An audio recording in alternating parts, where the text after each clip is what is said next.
Here we are during a time in the Jewish calendar to reflect on the value and the necessity of atonement and forgiveness.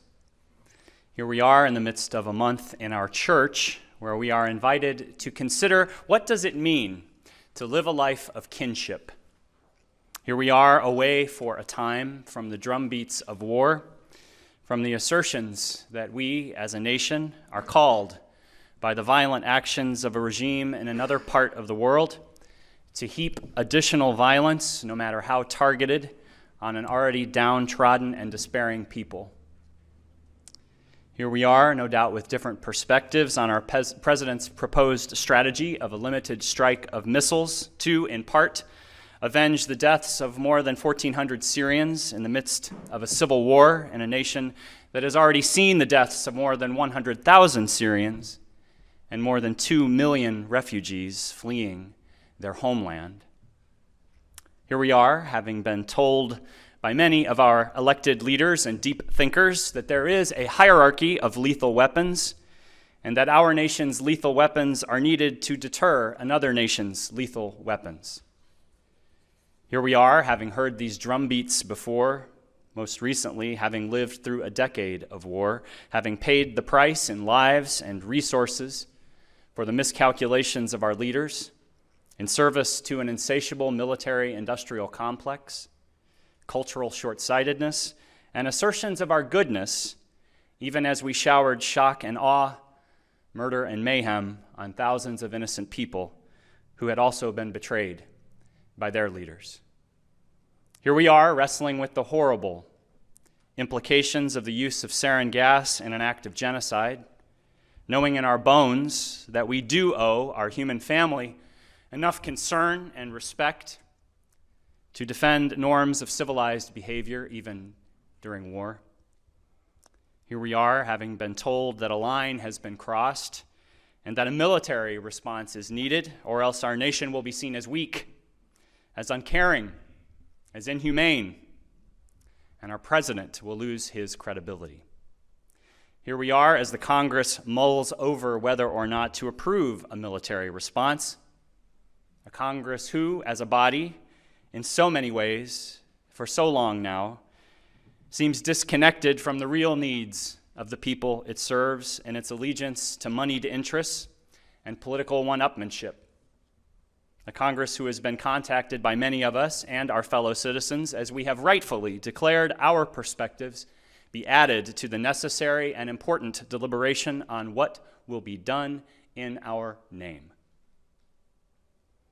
Here we are, aware of the complexities of action or inaction, clear that there are no good answers, caught in between known and unknown, danger and safety, principles and reason. And here we are, gathering as we do each week, to be reminded of what matters most in our lives, are hurried, challenging, isolated, fearful, privileged, overwhelming, wretched, and beautiful lives. And here I am, your minister, wrestling with the impulse to devote my entire sermon to thoughts on the Syrian crisis, wanting to name what we already know in our hearts, aiming to distill and reflect back to you our shared human wisdom into some kind of verbal elixir that might soothe, might agitate, might empower us to fully inhabit the faithful and justice-seeking lives we are called by our understandings of the holy to lead. Well, despite all that is happening in the world right now, I have chosen to stick to my original plan to talk about forgiveness today, as I believe nurturing the capacity for forgiveness is not only an essential component of living a life of kinship, but also because forgiveness is a topic that can resonate in our own lives in perhaps more immediate ways than the Syrian conundrum, important though that is. But before I move on, I want you to know that I believe there are good people with sound reasoning who support proposed strikes. I confess, however, I am not among them. At least not now, at least not with what I know. I admit that I am limited in my understandings and I am not an expert on these affairs, but I count myself among those who believe not enough questions have been answered regarding the possible impact of the proposed strikes or what will follow. I join with those who are saying that a response is needed, but not necessarily military action. A moral crisis demands a moral response, and I'm not convinced missiles would be moral, at least not yet. I'm not even certain that our president wants to strike. Perhaps I give him too much credit. For him to hand this decision over to Congress, this body that has rejected virtually anything he has asked it to consider, to agree to military action that the American people apparently overwhelmingly don't want, seems like a way out. I hope I'm right, for now at least. We just don't know enough, I think, to add our violence to the violence already occurring. And therein lies the overlap that I hope will lead us into thinking together for the remainder of this sermon about forgiveness in the midst of these days of awe, as we inhabit and muddle through the stories of our own lives among those with whom we share kinship. In particular, stories that we hold that can challenge us and keep us in painful limbo as we question who we should be holding accountable and how and when we should act towards the abundant life that can still be ours. Denying the possibility of forgiveness in our lives can be like adding violence to violence. To deny the possibility of forgiveness is to draw a line through our heart that keeps us from moving forward. To deny the possibility of forgiveness is to forget that we are all born, each of us, born into different stories, different life circumstances that lead us to, as an Andy Gullahorn song says, learn to walk with limps we didn't even know were there, or cause damage that we don't always understand, or create or contribute to painful results that we may not fully intend nor comprehend. To deny the possibility of forgiveness is to keep us stuck in the past, chained to what has been at the expense of what could still be, if not for others, then for ourselves. I appreciate how writer Anne Lamott puts it. Not forgiving, she says, is like drinking rat poison and then waiting for the rat to die. Now, whenever I speak about forgiveness from the pulpit, I know I am, for some of you at least, reminding you of challenges that you might prefer to avoid. I have to tread carefully, not assuming that each of us is in the place where we may want or even need to forgive the wrongs we have experienced, at least not yet. Just as those who have wronged us have all been born into different stories, well, so have we. Forgiveness is not a one-size-fits-all proposition. The circumstances in which we live are as unique as our individual fingerprints. Some of us may have endured extraordinary hurts from which we may never fully gain our freedom. And yet the message, indeed the promise of forgiveness as I understand it, is that only when we fully open to its redemptive possibilities can we ever gain the very freedom we so deserve, especially when we have been hurt the most. A friend, knowing I would be speaking about forgiveness today, sent the following quote, describing it as one of his favorites. I like it too. It's from an Alcoholics Anonymous founder, Bill Wilson. Wilson says, "I have found that I have to forgive others in all situations to maintain any real spiritual progress. I must forgive injuries, not just in words or as a matter of form, but in my heart. I do this not for the other person's sake, but for my own sake. Resentment, anger, a desire to see someone punished are things that rot my soul. Such things fasten my troubles to me with chains. They tie me to other problems that have nothing to do with my original problem."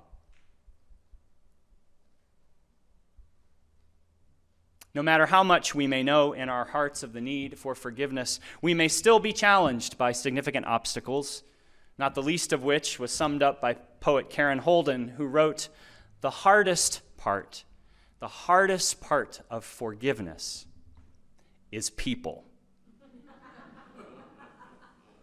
The hardest part of forgiveness is people. I think the hardest part is probably not other people, though, no matter how deeply we have been hurt by their actions. The hardest part is more typically us.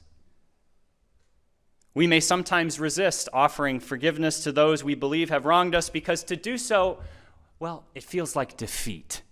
It feels like giving in. Giving in to someone who doesn't deserve our giving, right? Giving in to someone who doesn't deserve to be taking from us yet again. And yet, without this giving, it seems like we may never be truly at peace, never truly satisfied, and we may never truly move forward. Still, forgiveness is not about letting go of standards. Forgiveness is not about saying what has been done to us or even by us didn't matter. Forgiveness is understanding that our lives are often more limited by the lines we draw after something has happened than before. To forgive does not mean that we relinquish our power to the past. On the contrary, when we forgive, we give our power to the future. To forgive is to remove a burden, to lighten our load, to let go of all that does not contribute to our peace and our happiness. To forgive, then, is to approach freedom. I appreciate how the author, minister, and family systems thinker Peter Steinke describes forgiveness. He says that when we forgive, we are saying in some way, I have been wronged by you.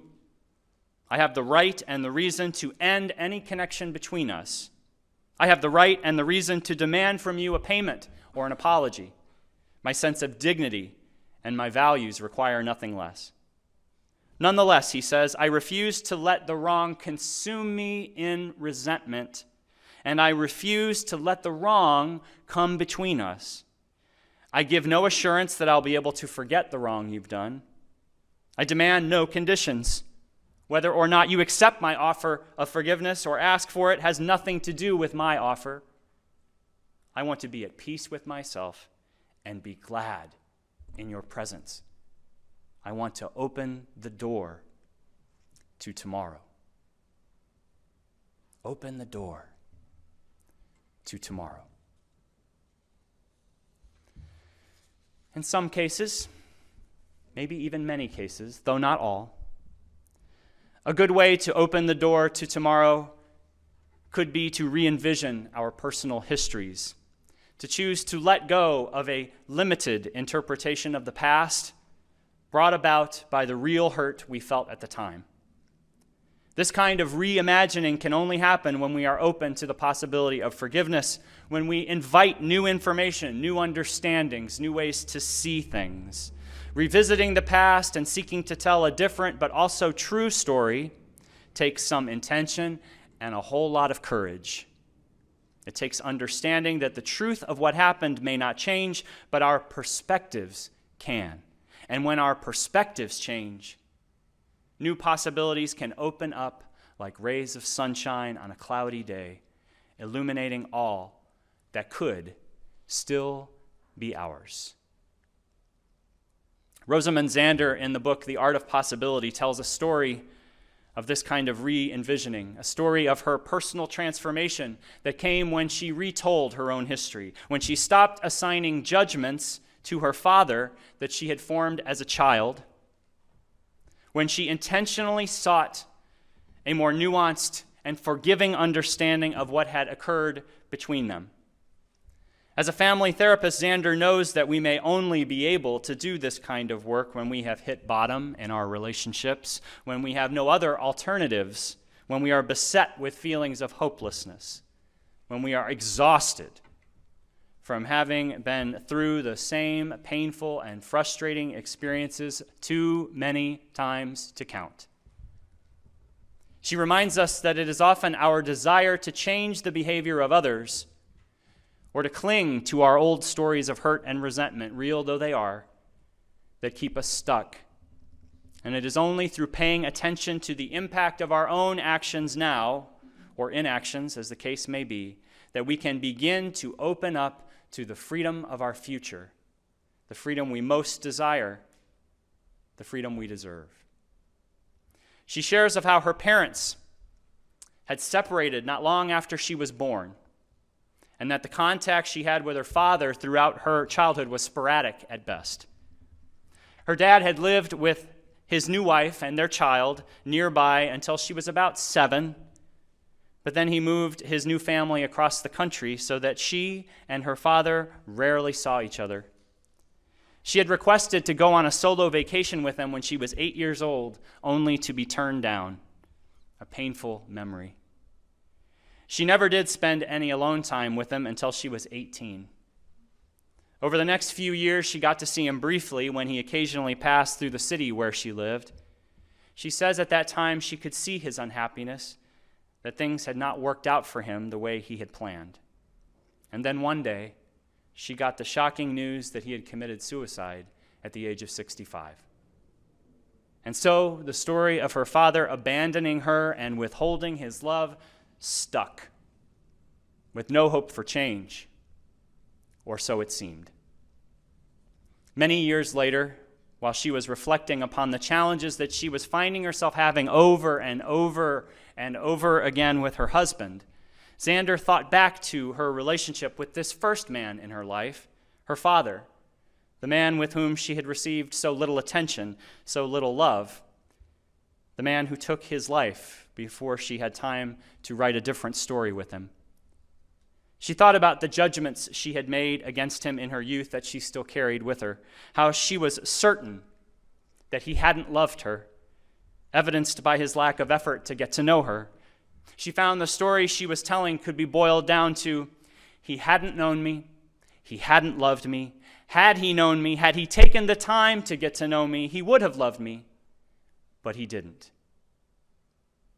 Reflecting on that story from a more curious, perhaps less fixed point of view, no longer denying the redemptive possibility that forgiveness could hold, she could see that her assumptions about her father's lack of love had impacted every intimate relationship of hers ever since.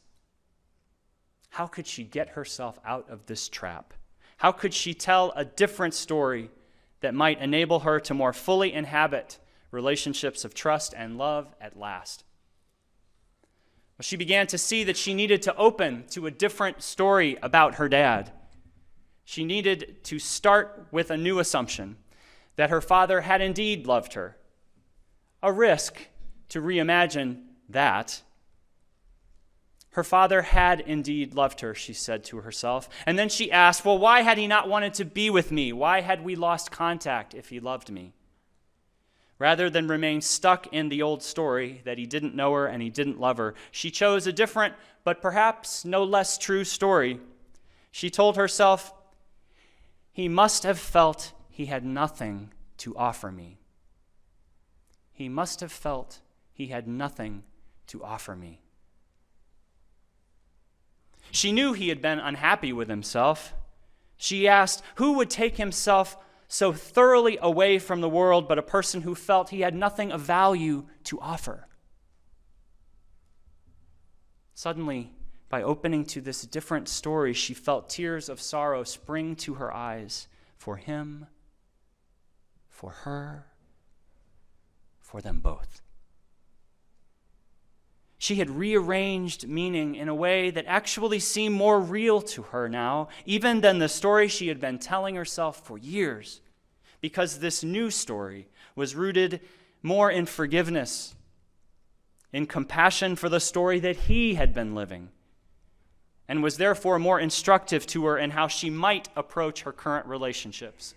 Upon choosing this new story, her conversations with her husband that had been so challenging, well, they began to change, as she no longer felt the need to earn his love, but learned to simply accept it instead, just as she had now chosen to do with her father. But here's where the story gets really interesting. Xander writes, a few days after rethinking my relationship with my father, I was rummaging through a box of books I had found in the basement when a letter slipped out and fell resolutely to my feet. It was in my father's hand, dated some 20 years previously. I looked at it as though I had never seen it before. Indeed, I would have said I had never received a letter from my father in my entire life. Dear Rosamond, it said, it was wonderful to see you. I hope you choose a profession that involves working with and helping others because I think you are really talented at that. Love, Father. Xander, shocked by the discovery that her father had known her exactly the way she would have wanted to be known, realizes the choice she made to return to a story of her past in a spirit of forgiveness actually helped her re-envision the present and therefore her future. And some of you may be thinking right about now, well, good for her. That story is just an isolated incident. The hurts I have endured at the actions and inactions of my loved ones cannot be altered just by retelling a story. I know my story well enough. It's not going to change. Again, I don't presume to suggest Xander's experience of forgiveness will have applications to help you cross the lines you may have drawn, the lines that may be keeping you from moving forward. But I have found that retelling the past from a more forgiving attitude in my present has opened up possibilities for me in a similar way. This summer, my wife and I were doing our own cleaning, our own sorting through old cards and letters. A card from my grandparents appeared, a card I don't remember receiving. At the time the card was sent, I was certain as Xander's long-held view of her dad, that my grandparents were not happy with me, especially my choice to be a UU minister. In fact, my grandmother's declaration that my choice was wrong at my wedding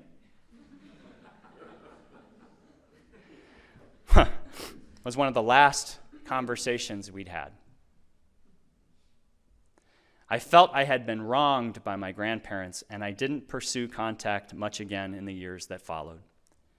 But the card I discovered this summer told a different story.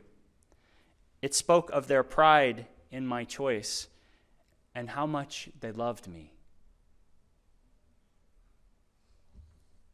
Had I not been so locked into my story of being wronged, I might have actually seen that card when it was sent in a way I clearly hadn't. If I had been open to the possibilities of forgiveness, I may have opened more possibilities for our relationship. Now, truth be told, given more interactions, I may have found more reason to be disappointed in them too.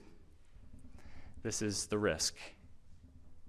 But more importantly, I may have found more reasons to love and to be loved. So now, much like that Mary Oliver poem that we heard earlier that described the reconciliation she discovered with her father, I too, these many years after my grandparents' deaths, I too have greeted them and asked them into the house. I have lit the lamp. I have looked into their blank eyes, in which at last I saw what a grandson must love. I saw what love might have done had we loved in time. Had we loved in time. The good news of forgiveness is that there can still be more time. No matter what has happened, no matter the damage that has been done, no matter the stories that will remain unchanged, no matter what we do, no matter the challenges that are ahead, we can forgive. We can forgive to move forward. And good for us when we finally do.